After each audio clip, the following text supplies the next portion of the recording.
One of the great cornerstones of D&D is the variety of different dragons that are in the game. Though they do share a lot of common features, they also have a number of differences. Different colors, different breath attacks, and different behaviors. Some dragons are noble-hearted. They help good folk fight against the forces of wickedness. Some are neutral. They fall somewhere between light and dark. And some, arguably the most well-known of the D&D dragons, are greedy, vicious killers, scaly tyrants who abhor the thought of not being the top power in their regions. But what kind of dragon is the most evil? How vile do they actually go? Ready your absorb elements and earthbind spells, as we are going to take a close look at the draconic antagonists of D&D with the goal of determining which type is the foulest of them all. Before we jump in, this bard wants to inspire you to hit the like button and subscribe. Don't be a mere kobold lurker slinking around in the shadows. Join the party and adventure with me into the realm of many wonders. The Topaz Dragon. Personality: morbid, grumpy, pessimistic. Themes: necrotic, decay, despair, psionic, coast, estuary. Covets: necromantic magic items. Knowledge about creation and destruction. Allies: dislikes company, sometimes has undead thralls. Lair: coastal cave or salt marsh, flooded tunnels, permeated by psionic magic and negative energy. Typical evil deeds: hastens entropy within its region, emits influence from the negative energy plane. Topaz dragons are embodiments of doom and decay. Their innate psionic power taps into negative energy, and they breathe desiccating necrotic breath. Yet, for all their morbidness, for all the erosion and rot that they spread, there is something that keeps them at the bottom of this journey into draconic wickedness. They are not truly evil creatures. Now, we could argue that they are somewhat evil or a little evil, but Fizban's Treasury of Dragons clearly states that they are chaotic neutral in alignment, and that they are not motivated by malice.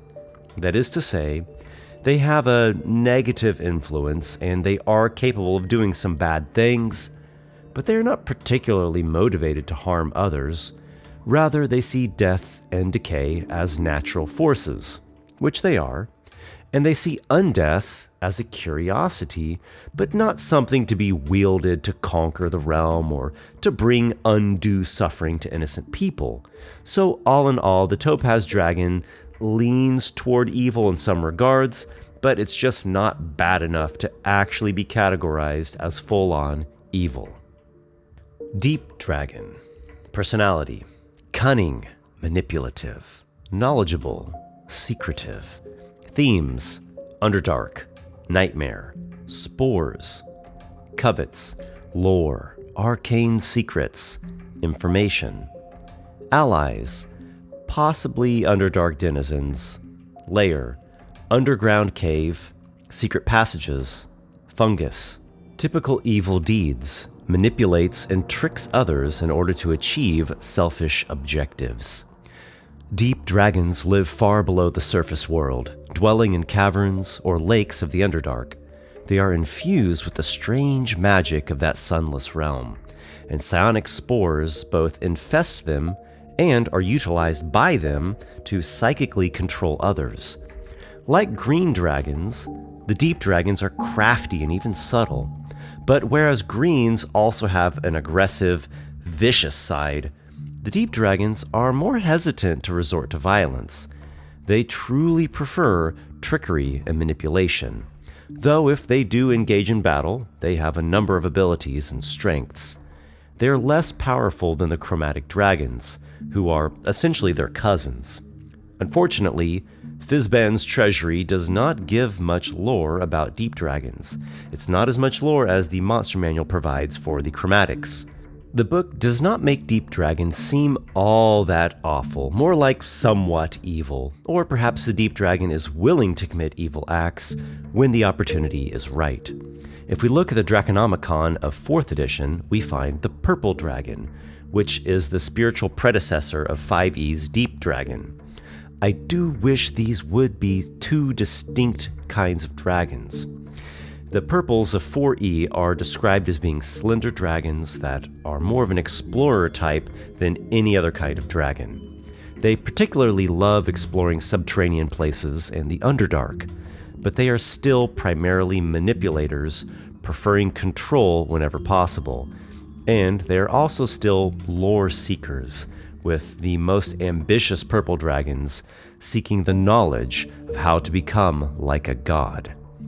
So whether we are looking at strictly the 5E's Deep Dragon or merging it with the 4E's Purple Dragon, I think the potential is there for it to become a terribly evil creature, even one that maybe seeks to dominate the world or to bend reality to its own dark desires. There just isn't any lore that specifically says that they are known for committing atrocities. If anything, they seem like wizards. Those who seek arcana and extraordinary levels of control, but are not necessarily malevolent. The White Dragon.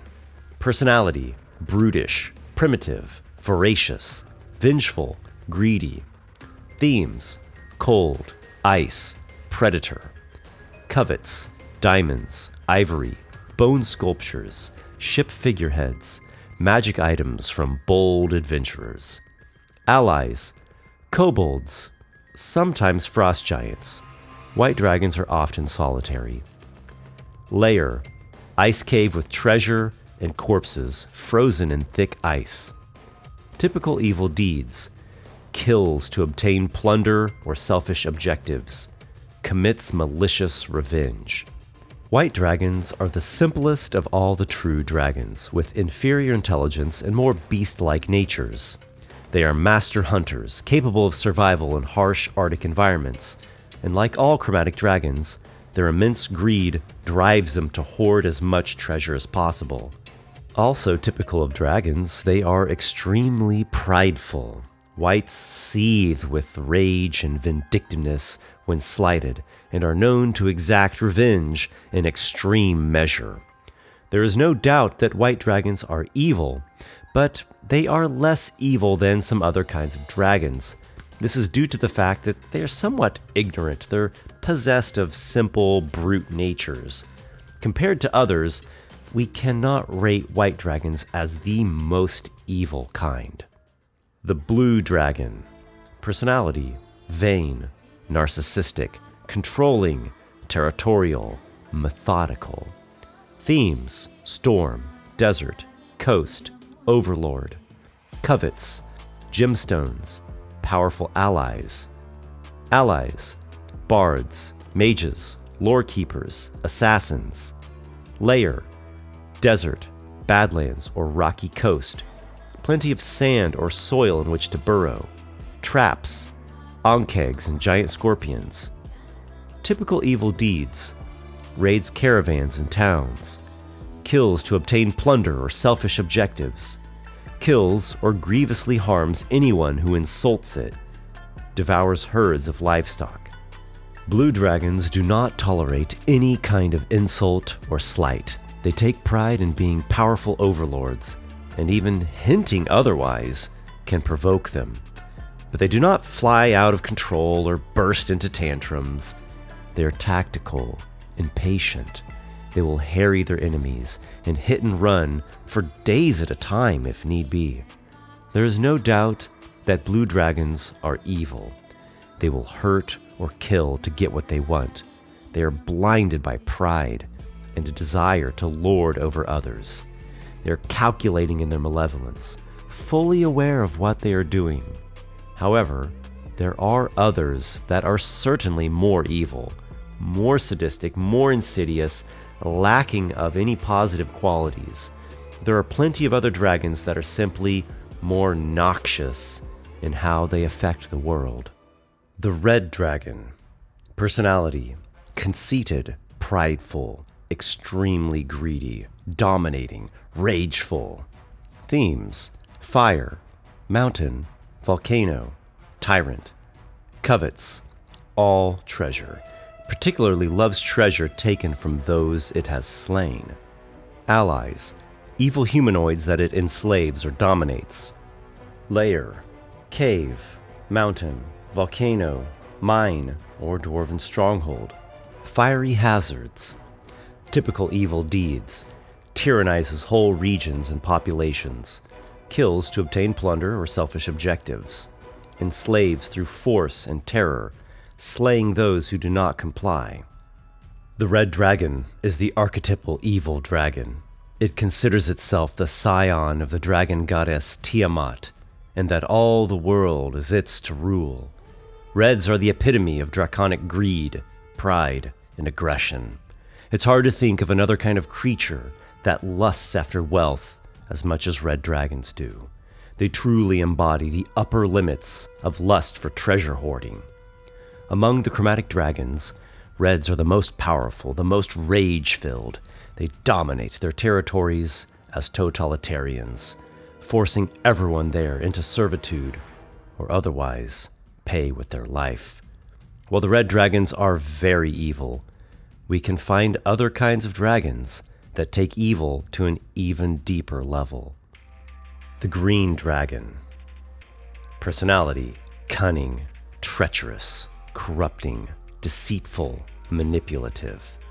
Themes: poison, forest, extortionist, puppet master. Covets: slaves and proxies. Emeralds, sculptures, carvings, musical instruments. Allies: goblinoids, ettercaps, ettins, kobolds, orcs, yuan-ti, dominated elves. Lair: forest cave, fog, poisonous gas. Typical evil deeds: corrupts and manipulates others to do its bidding, lies and terrorizes, takes delight in spreading evil influence or fear, kills to obtain plunder or selfish objectives, kills for convenience or to increase efficiency, lusts for power. Like blue dragons, green dragons are lawful evil, so they are methodical and controlled, and they have consistent patterns of behavior. Greens are master deceivers who manipulate and twist to get what they want. They are draconic psychopaths, in other words. What's worse is they love to spread corruption and cause people to lose their moral foundations. So, in some ways, the green dragons are like devils. These treacherous puppet masters are particularly evil. Their wickedness extends beyond the savage killings and the tremendous greed that all the chromatics possess. They use all manner of guile to mislead, to gaslight, to poison the minds of others. Being a power-hungry killer is already terrible enough, but actively corrupting people, turning them into evildoers, is a whole other level of malevolence.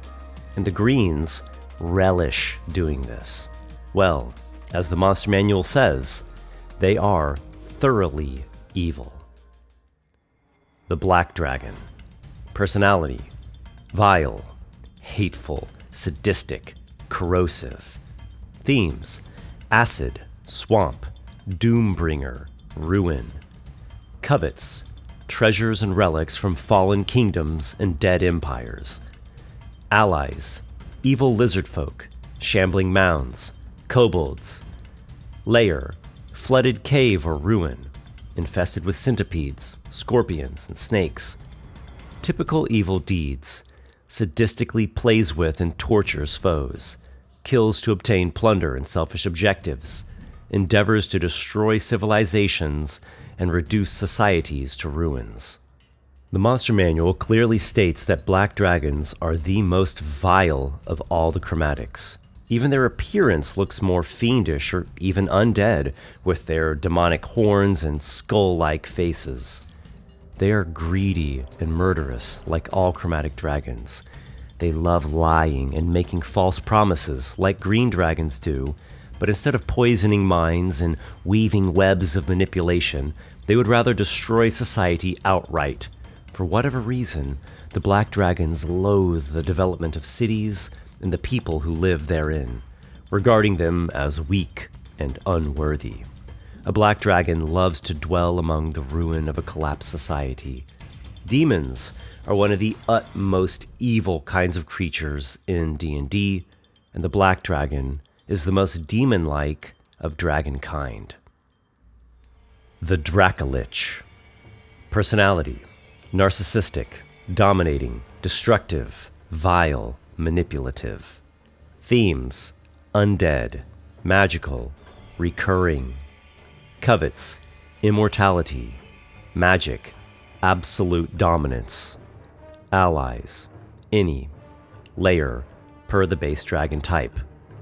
Typical evil deeds: seeks to destroy and dominate all, stopping at nothing to do so, willing to commit any evil act in order to achieve its dreadful goals. The Dracolich represents the vilest and most evil form of dragon. As much as other types of dragons desire to destroy or to dominate, the Dracolich is driven to do so even more. So much so that it was willing to perform a forbidden dark ritual to transform itself into a lich, an extremely powerful magical undead whose soul is bound to a phylactery, typically a gem, and it is able to come back with a new body if slain. A Dracolich will do anything that any of the chromatic dragons would do, and more. In particular, its process of becoming a lich betrayed its own draconic nature. It betrays all of dragonkind, all the dragon gods. It spits in the eye of life itself. Few dragons would even dream of doing this. In addition, it no longer needs to eat or sleep, and thus it's more dedicated to its vile pursuits. Unlike typical dragons, which spend lots of time eating and consuming and resting and doing the various so-called useless things that living creatures need to do. A Dracolich is the ultimate form of betrayal, malevolence, and corruption when it comes to dragonkind. It claims the title as the most evil of dragons. I suppose a black dragon Dracolich might make for the most evil of all, if we wanted to get very specific. But as with my recent video about the 6 levels of evil, people, or conscious creatures in a broader sense, are very complex. It can be really difficult to make sweeping assessments. About the best you can hope for is to make an accurate analysis of how something is most of the time, or in general. But we shouldn't let ourselves get deterred by how daunting such a task is. We cannot give up or stop thinking about the idea of good and evil because it's such an important topic. We know this instinctually through a game like D&D. There is something so interesting, so galvanizing about the prospect of facing the most terrible evil thing out there, and of the quests undertaken in striving to overcome it, to find glorious victory over the worst monster imaginable. Thank you as always for watching, and may you train diligently for the day that you have to confront the foulest of dragons, and may your adventures be many.